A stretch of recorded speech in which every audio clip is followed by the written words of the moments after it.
the Vancouver tragedy on April 26th, where a driver of a SUV going at full speed runs into a crowd of people at this Filipino festival, killing confirmed 11 dead and injuring dozens, brings heartbreak and grief to all of us, and especially to the families involved. It just reminds me of how much people need the gospel in so many levels.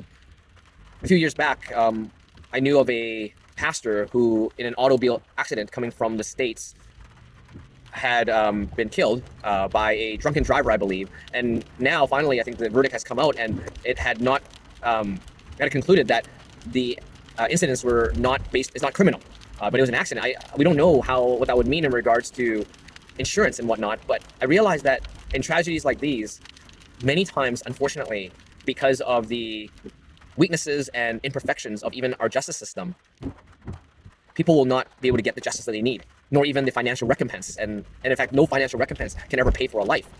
So more than ever, it makes me think that people, especially the victims, families who have lost loved ones in this terrible tragedy, they cannot derive any comfort from earthly comforts, even if there was financial compensation.